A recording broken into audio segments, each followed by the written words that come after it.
Hello and welcome again to St John's Seminary at Wonersh, where we're continuing with our series of little YouTube videos about pilgrimage, getting us out of that lockdown, looking forward to the time when we can visit these places again, which hopefully won't be too far off.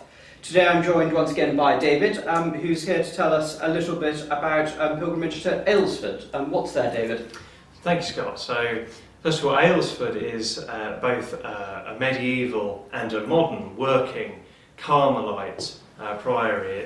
So I suppose I'll just start a little bit by explaining about its sort of roots and origins. So the Carmelites, which you may have heard of, are one of the major religious orders of the Church. And originally they were established in the Holy Land towards the end of the 12th century.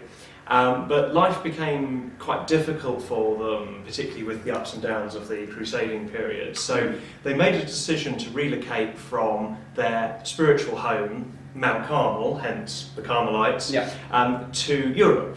And they were offered a piece of land in Aylesford, which, for those of you who don't know, is sort of near Maidstone in Kent. And there they established one of their first priories in 1242. And it's also significant historically because in 1247 it hosted the first sort of general meeting of the whole Carmelite order outside the Holy Land. It was hosted there. And really it was the sort of spiritual home of the Carmelite order throughout Europe during the whole medieval period, and it was actually colloquially known as the second Mount Carmel, so important was its significance to the Carmelites.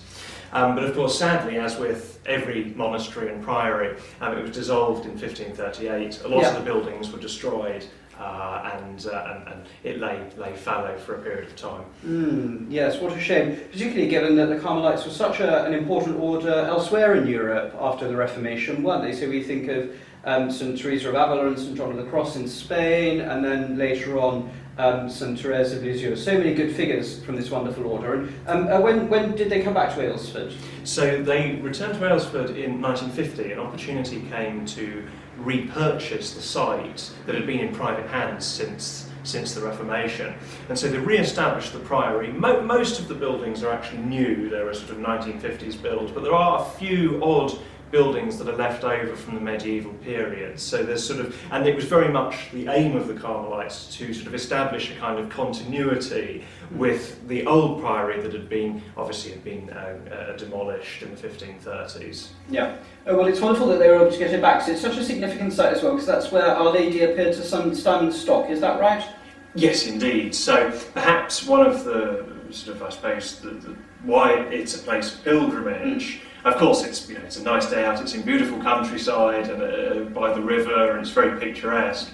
But perhaps one of the main reasons it's a place of pilgrimage is, so tradition tells us, in 1251, Our Lady of Mount Carmel, of who else would appear to a Carmelite, appeared to Saint Simon Stock and handed him the brown scapular as a particular sign of her maternal care, and she also promised that whoever was clothed with the scapular would be saved. Could you tell us, David, what actually is a scapular? What does it look like? So a scapular is, if I can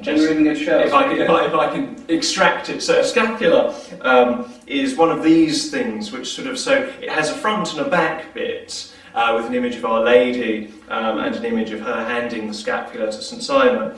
And essentially, it's just, the way I see it anyway, it's a sign of Our Lady's maternal care for us. And it became very, very popular as a sort of layperson's devotion a couple of centuries later. So initially, the idea of wearing a scapular was sort of a thing that the Carmelites did themselves. They actually have a much larger, sort of full-length, brown, almost kind of cloak, which they call a scapular. But a kind of miniature version gradually grew up, which lay people could wear as well. So lay people, everybody can share in the promises Our Lady made to Saint Simon. Yeah, and it must be a wonderful reminder having something like that kind of physically. I mean, that's one of the advantages about pilgrimages in general, that it gives you something very physical, a real kind of tangible thing to go and do. But in this case, it's something you can literally wear and sort of feel as you're just going about your daily business. Absolutely, and of course the other, in speaking of sort of tangible signs, Aylesford is of course the home place of a very significant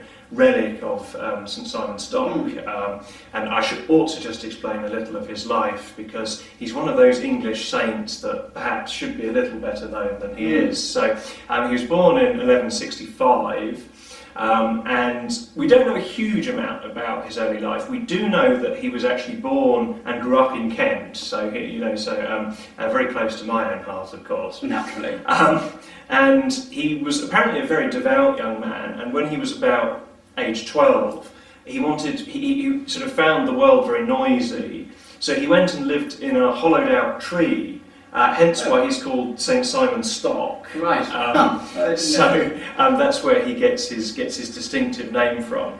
And when he was a little bit older, he joined the Carmelites and obviously sort of went through the novitiate and so on. And he was elected head of the order in 1247. So I mentioned earlier there was that general chapter at Aylesford. Well, that was very appropriate that a man who grew up not too far from there was elected head of the order there. And he had a very strong devotion to Our Lady of Mount Carmel, very strong devotion to the Blessed Virgin Mary. And as I've already explained, the tradition of Our Lady giving him the promise of the scapular. And he spent really the rest of his life working to promote the kind of Carmelite order throughout Europe. And they opened many houses across Europe during his time, and he actually died in 1265. So he was 100 years old when he died, which of course today is a good age, but at that time was particularly remarkable.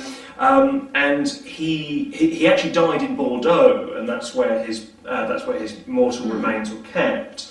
But when the Carmelites returned to Aylesford in 1950, they brought his skull from Bordeaux and enshrined it in a chapel in Aylesford. So there's now a kind of, so we mentioned about tangible links. There's now a tangible link back to the past. St Simon obviously lived in Aylesford and received so tradition tells us the scapula there. So there's that kind of physical connection in both the scapula and, of course, in the relic of St Simon Stock. Wonderful. Well, thank you. That sounds really interesting. I'm absolutely intent that I must go there at some point.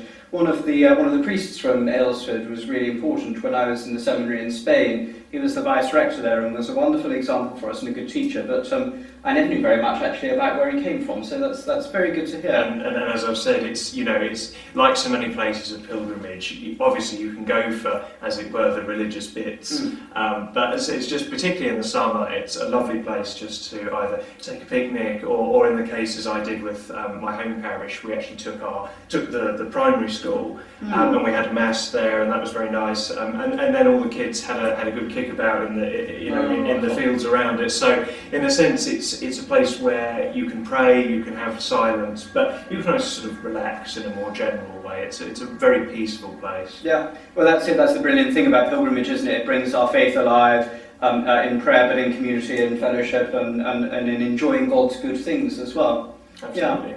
Wonderful. Well, thank you, David, and thank you everyone for joining us. I hope that's been useful and interesting for you. Please do keep us in your prayers and know that we're praying for you too. Thank you very much. God bless.